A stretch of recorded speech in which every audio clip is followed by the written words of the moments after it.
ఒకసారి ఊహించుకోండి, మనిషి ఆయుష్షు మహా అయితే ఒక 100 ఏళ్ళు. కాని లక్షల సంవత్సరాలుగా యుగాలు మారుతున్నా చావో పుట్టుకలతో ఏమాత్రం సంబంధం లేకుండా కొంతమంది ఇంకా మన మధ్య తిరుగుతున్నారంటే అసలు నమ్మశక్యంగా ఉండదు కదో. ఈనాటి మన విశ్లేషణలో అటువంటి ఒక అద్భుతమైన విశ్వరహస్యం గురించి, అంటే ఈ సప్త చిరంజీవుల వెనుక ఉన్న అసలైన కథల గురించి పూర్తిగా తెలుసుకుందాం. సరే, ఇప్పుడు మనం కాస్త లోతుగా వెళ్ళి చూద్దాం. మన మధ్యే ఇలాంటి అమరజీవులు సంచరిస్తున్నారన్న ఆలోచనే ఎంతో ఆసక్తికరంగా ఉంటుంది కదా. ఇది కేవలం ఎన్నో ఏళ్లపాటు సుదీర్ఘంగా జీవించడం గురించి మాత్రమే కాదు. అసలు వాళ్ళు ఎందుకింకా బ్రతికే ఉన్నారు, బ్రహ్మాండం అంతమయ్యే వరకు వాళ్ళు ఎందుకిక్కడే ఉండాలి, దీని వెనక చాలా పెద్ద విశ్వరహస్యమే దాగి ఉంది.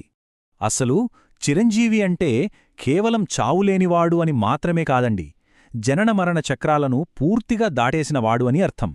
ఈ విశ్వం అంటే ఈ బ్రహ్మాండం మొత్తం అంతమయ్యే వరకు వాళ్లు ఇక్కడే భూమిమీదే నిలిచి ఉండాలి. అది వాళ్ల బాధ్యత మరియు విశ్వం యొక్క నియమం కూడా. పురాణాల ప్రకారం ఆ 7 అమరజీవులెవరంటే హనుమంతుడు, పరశురాముడు, అశ్వత్థామ, విభీషణుడు, వేదవ్యాసుడు, బలిచక్రవర్తి, ఇంకా కృపాచారుడు.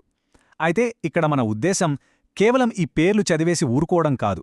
అసలు ఈ 7 ఈ శాశ్వత జీవితం ఎందుకొచ్చింది, దీని వెనుక ఉన్న ఆశ్చర్యకరమైన, కొన్నిసార్లు భయంకరమైన ఆ కారణాలేంటో ఇప్పుడు అన్వేషిద్దాం. మొదటిగా భక్తి మరియు ధర్మం ద్వారా అమరత్వం ఎలా లభించిందో చూద్దాం. ముందుగా మన హనుమంతులవారు.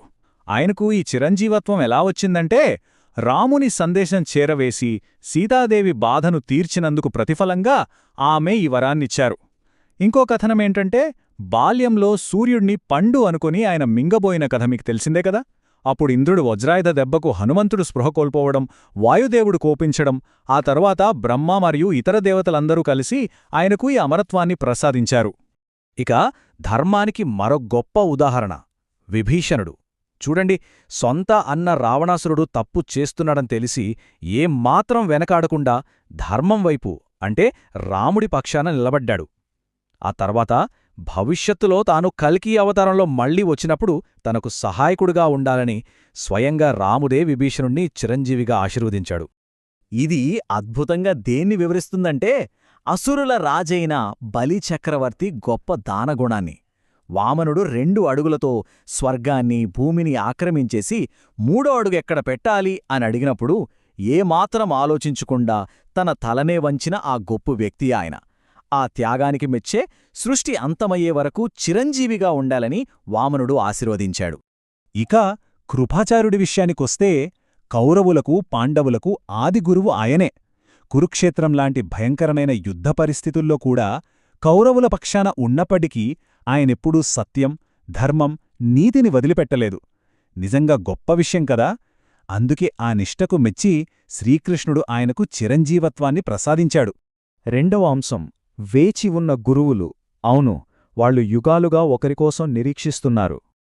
ఎవరికోసం వేచి చూస్తున్నారు అనుకుంటున్నారా? కలియుగాంతంలో వచ్చే కల్కి అవతారం కోసం. పరశురాముడు అలాగే వేదవ్యాసుడు వీళ్ళిద్దరూ ఎందుకిలా ఉన్నారంటే, కల్కికి యుద్ధ విద్యలు నేర్పించడానికి మహేంద్ర పర్వతం మీద పరశురాముడు, అలాగే దైవిక జ్ఞానాన్ని బోధించడానికి వేదవ్యాసుడు సిద్ధంగా ఉన్నారు. అదన్నమాట వాళ్ల బాధ్యత. ఇక మూడవది, ఒక శాపం మిగిల్చిన భారం. ఇక్కడ కథ కాస్త భయంకరంగా మారుతోంది.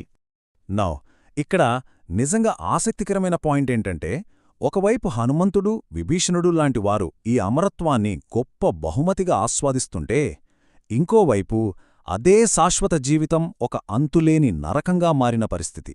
అదే అశ్వత్థామ విషాదగాథ. మహాభారత యుద్ధంలో అశ్వత్థామ చేసిన ఘోరం మీకు తెలిసే ఉంటుంది. బ్రహ్మాస్త్రాన్ని ప్రయోగించడం తెలుసుకాని దాన్ని ఎలా వెనక్కి తీసుకోవాలో తెలియక ఆఖరికి ఒక లక్ష్యం కోసం దాన్ని ఉత్తర గర్భంలో పెరుగుతున్న ఒక పసికందుపైకి మళ్లించాడు. ఇదెంత దారుణమో ఒకసారి ఆలోచించండి. ఈ పనికి శ్రీకృష్ణుడికి ఎంత కోపమొచ్చిందంటే వెంటనే ఆ శిశువుని బ్రతికించి అశ్వత్థామను అత్యంత కఠినంగా శపించాడు. కలియుగమంతమయ్యే వరకు కుష్ఠురోగంతో, ఎప్పటికీ మానని రక్తపు గాయాలతో అడవుల్లో ఒంటరిగా విలపిస్తూ తిరగమని శిక్షవేశాడు. ఇది అక్షరాలా బ్రతికుండగానే నరకమనుభవించడమే. అయితే ఇదంతా కేవలం పురాణాలకే పరిమితం కాలేదండి. క్రీస్తు శకం 1192వ సంవత్సరంలో జరిగిన ఒక చారిత్రక సంఘటన ఈ శాపానికి ఒక సజీవ సాక్ష్యంగా నిలుస్తోంది. ఆ సమయంలో మన పృథ్వీరాజ్ చౌహాన్కి అడవిలో విపరీతమైన గాయాలతో ఉన్న ఒక వృద్ధుడు కనిపిస్తాడట. పృథ్వీరాజ్ వారం రోజులపాటు ఎంత వైద్యం చేసినా ఆ నుదుటిపై ఉన్న గాయం ఏమాత్రం మానదు. అప్పుడు సడన్గా ఓ డౌటొచ్చి, "నువ్వు అశ్వత్థామవే కదా?" అని అడగగానే ఆ వృద్ధుడు అవును అని చెప్పి క్షణాల్లో అక్కడికక్కడే మాయమైపోయాడట. వింటుంటేనే ఒళ్ళు గగురుపొడిచేలా ఉంది కదూ. సరే, ఇక ఆఖరిగా 4వ అంశం విశ్వధర్మ పరిరక్షకులు. సో మనం అర్థం చేసుకోవాల్సిన అసలు పాయింట్ ఏంటంటే, ఈ 7 చిరంజీవుల కథలు కేవలం పాతకాలం నాటి కథలు కావు. భక్తికి వరంగా, ధర్మానికి ప్రతిఫలంగా, భవిష్యత్తుకు మార్గదర్శకులుగా, లేదా చేసిన పాపానికి కఠినమైన శిక్షగా, కారణమేదైనా కావచ్చు. కాని ఈ అనంత విశ్వం ముగింపు కోసం వారు బహుశా ఇప్పటికీ సైలెంట్గా వెయిట్ చేస్తూ ఉండే ఉంటారేమో అనిపిస్తుంది కదా.